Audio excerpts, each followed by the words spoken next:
សួស្តីប្រិយមិត្តអ្នកស្ដាប់ទាំងអស់គ្នាសូមស្វាគមន៍មកកាន់កម្មវិធី Podcast ស្វែងយល់ពីប្រវត្តិសាស្ត្រខ្មែររបស់យើងនាថ្ងៃនេះខ្ញុំពិតជាមានអារម្មណ៍រំភើបខ្លាំងណាស់ដែលបានត្រឡប់មកជួបបងប្អូនម្ដងទៀតជាមួយប្រធានបទដ៏ពិសេសមួយបើនិយាយពីខេត្តសៀមរាបមនុស្សភាគច្រើនច្បាស់ជានឹកឃើញដល់ប្រាសាទអង្គរវត្តឬប្រាសាទបាយ័នមុនគេប៉ុន្តែតើបងប្អូនធ្លាប់មានអារម្មណ៍ទេថាមានកន្លែងខ្លះហាក់ដូចជាលាក់ខ្លួននៅស្ងៀមស្ងាត់តែមានមុនស្នេហ៍មិនអាចឆាត់ថ្លៃបានបាទថ្ងៃនេះខ្ញុំនឹងនាំអ្នកទាំងអស់គ្នាទៅកាន់កំពូលភ្នំមួយដែលនៅទីនោះមានប្រាសាទបុរាណមួយឈរយ៉ាងរឹងមាំរាប់ពាន់ឆ្នាំមកហើយនោះគឺប្រាសាទភ្នំក្រោមសូមស្រមៃជាមួយខ្ញុំបន្តិចមើលលោកអ្នកកំពុងឈរនៅលើកំពូលភ្នំខ្ពស់ខ្យល់ត្រជាក់ពីបឹងទន្លេសាបបក់មកប៉ះកាយហើយនៅពីមុខអ្នកគឺជាប្រាសាទថ្មភក់ដ៏ចំណាស់ដែលឆ្លងកាត់ភ្លៀងខ្យល់រាប់សម័យកាលតើវាអស្ចារ្យប៉ុណ្ណាប្រាសាទភ្នំក្រោមមិនមែនគ្រាន់តែជាសំណង់ថ្មធម្មតានោះទេវាគឺជាសក្ខីភាពនៃអរិយធម៌ដ៏រុងរឿងរបស់ខ្មែរយើង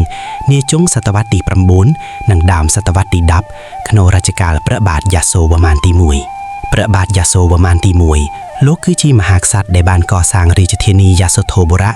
ហើយលោកបានជ្រើសរើសជោគភ្នំ3ដើម្បីកសាងប្រាសាទលើកំពូលភ្នំទាំងនោះ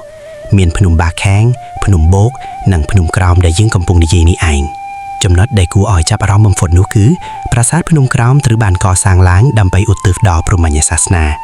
បងប្អូនដឹងទេថាប្រាសាទនេះមានតួប៉ម3ឈរទម្រាបគ្នាពីជើងទៅត្បូង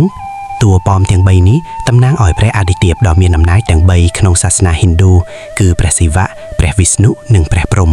វាបង្ហាញពីការគោរពនិងជំនឿដ៏មុតមមរបស់បុព្វបុរសយើងនាជំនាន់នោះបើទោះបីជាបច្ចុប្បន្នស្ថានភាពប្រាសាទមានការស៊ើបរីករាលខ្លាំងដោយសារអាកាសធាតុនិងពេលវេលាក៏ដោយប៉ុន្តែស្នាមឆ្លាក់និងរចនាបថនៅតែបង្ហាញពីភាពផ្ចិតផ្ចង់និងសិល្បៈដ៏រស់រវើកអូចំណុចមួយទៀតដែលខ្ញុំមិនអាចរំលងបានគឺទីតាំងភូមិសាស្ត្រប្រាសាទភ្នំក្រោមស្ថិតនៅចម្ងាយប្រហែល12គីឡូម៉ែត្រពីទីរួមខេត្តសៀមរាប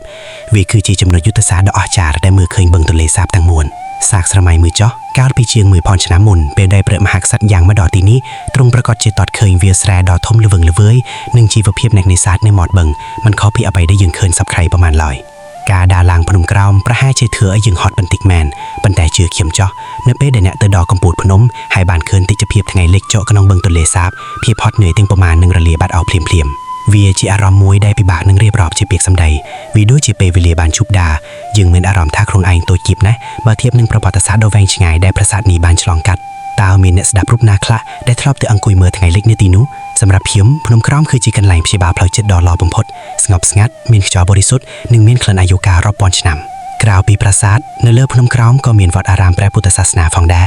នេះបង្ហាញពីការរួមរស់ជាមួយគ្នារវាងសាសនាពីរបន្តគ្នាលើទឹកដីតែមួយដែលជាអត្តសញ្ញាណនៃភាពអត់អូនរបស់ខ្មែរដូច្នេះបើបងប្អូនមានគម្រោងទៅលេងសៀមរាបលើក្រោយកុំខឹកដាក់ភ្នំក្រោមទៅក្រុមបញ្ជីធ្វើដំណើរផងណាខ្ញុំធានាថាអ្នកនឹងទទួលបានបទពិសោធន៍ថ្មីប្លែកខុសពីការដើរមើលប្រាសាទនៅតំបន់អង្គរធំមុននឹងបញ្ចប់ podcast ថ្ងៃនេះខ្ញុំចង់ផ្ញើសារមួយទៅកាន់បងប្អូនប្រាសាទបុរាណមិនមែនគ្រាន់តែជាសំណង់ថ្មដែលដាក់លើគ្នាទេតែវាជាព្រលឹងជាងើឈីមនិងជាមរតកដែលបុព្វបុរសទុកឲ្យយើងសូមជួយថែរក្សានិងផ្ដល់តម្លៃដល់វិធីការបន្ថតរបស់យើងទាំងអស់គ្នាកុំចោលសម្រាមកុំបែកបោលដល់ថ្មប្រាសាទដែលថ្ងៃនឹងបាក់បែកដើម្បីទុកឲ្យកូនចៅចំនួនក្រោយបានស្គាល់និងមោទនភាពដូចយើងដែរសូមអរគុណសម្រាប់ការតាមដានស្ដាប់តាំងពីដើមរហូតមកដល់ទីបញ្ចប់ខ្ញុំសង្ឃឹមថារឿងរ៉ាវនៃប្រាសាទភ្នំក្រោមនៅថ្ងៃនេះនឹងធ្វើឲ្យអ្នកកាន់តែស្រឡាញ់ទឹកដីអង្គររបស់យើងជួបគ្នាជាមួយខ្ញុំសាជាថ្មីនៅពេលក្រោយទៀតជាមួយរឿងរ៉ាវអស្ចារ្យជាច្រើនទៀតនៃប្រវត្តិសាស្ត្រខ្មែរសម្រាប់ពេលនេះខ្ញុំសូមជម្រាបលានិងសូមជូនពរឲ្យមានថ្ងៃដ៏ស្រស់បំព្រងគ្រប់គ្នាលាហើយ